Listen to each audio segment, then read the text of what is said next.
Hello दोस्तों, कैसे हैं आप सब। आज की हमारी कहानी है बुढ़ापा। अगर अच्छी लगे तो चैनल को लाइक, शेयर और सब्सक्राइब करना ना भूलें। 65 साल की हेमा फुआ की आंखों से अनवरत आंसू बह रहे थे। भतीजे के बेटे की शादी थी। कितना मन था शादी में जाने का, पर उम्र दराज महिलाओं और पुरुषों को ना ही घर वाले ना ही रिश्तेदार चाहते हैं शादी में शामिल हों। अखबार में, मोबाइल में मातृ दिवस और पितृ दिवस छाया हुआ है, पर वास्तविकता हेमा फुआ अतीत में चली गईं। कितना दुलार और मान सम्मान मायके में मिलता था। बाबा हरिश्चंद्र जी ने बड़े दुलार से नाम रखा था हेमा। बचपन अम्मा, बाबूजी और बाबा हरिश्चंद्र के प्यार दुलार में कब बीत गया पता ही न चला।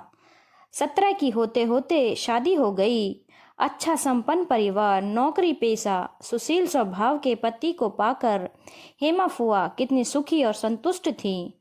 उनका प्रफुल्लित चेहरा देखकर कोई समझ जाता मायके में छोटे भाई बहनों की शादी में जाती तो खूब रौनक हो जाती।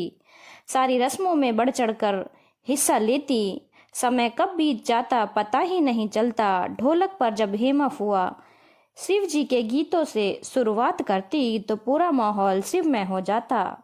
फिर सोहर झूमर बनना महफिल में समा बंध जाता।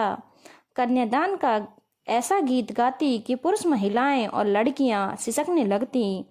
हेमा फुआ के बच्चे काव्या और अतुल भी बड़े हो रहे थे। समय गुजरता गया। हेमा फुआ सास बन गई। दामाद और बहू दोनों उतार लिया था। मायके में भतीजे भतीजियों की शादी अब शुरू हो गई थी। नाचने गाने की शौकीन हेमा फुआ एक सप्ताह पहले मायके के बुलावे पर चली जाती। सांझा पर आती। गाने की कला बिहार में शादी ब्याह के समय सूर्योदय और शाम को गाए जाने वाले पारंपरिक गीत हेमा फुआ को अपनी दादी से मिली थी विरासत में। इस उम्र में कमर लचका के नाचती तो सब वाह वाह कर उठते। बिहार में लड़के की बारात विदा होने की रात घर की सारी महिलाएं पूरी रात जागकर डोमकच करती हैं। कुछ महिलाएं पुलिस तो वकील, डॉक्टर तो मास्टरनी आदि बनती हैं।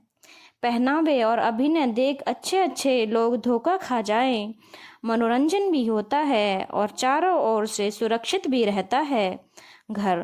पहले महिलाएं बारात में बहुत कम जाती थी। हेमा फुआ खूब सक्रिय रहती। उनके बिना डोमकच की कल्पना भी बेमानी थी। जिस भूमिका में होती बेजोड़ अभिनय करती।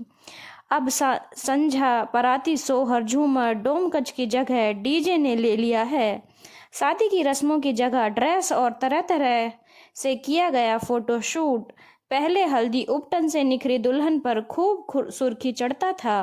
अब ब्यूटी पार्लर से तैयार दुल्हन रंगी पुती स्वाभाविकता से कोसों दूर। खैर, ये पुराने समय की बात है। हेमा फुआ आस पड़ोस में कहीं शादी ब्याह होता तो बूढ़ी सास और बाल विधवा फुआ सास को भी संभाल के ले जाती थी। जब बिछावन पर पड़ गई तभी मैं उसके बिना किसी शादी ब्याह में गई।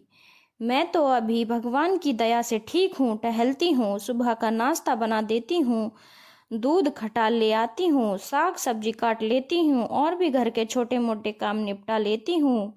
पर शादी में ले जाने वाले के ऊपर और रिश्तेदारों के ऊपर बोझ बन जाऊंगी। भगवान जब शरीर को बूढ़ा बना देते हैं तो मन को भी वैसा ही बना देते। काश मन कितना आहत हो जाता है। आज से ये रस्म हो रही होगी, कल वो रस्म। ओहो, काश की बूढ़े होते शरीर में एक मन भी होता। ये आज के बच्चे समझ पाते, बुजुर्ग बोझ नहीं होते। उनका आशीर्वाद, दुआ बहुत फलता फूलता है। वक्त हर किसी को इस मुकाम पर लाता है। जो जवान है कल बूढ़ा होगा, ये अकाट्य सच है। समय रहते इंसान कहाँ समझ पाता है।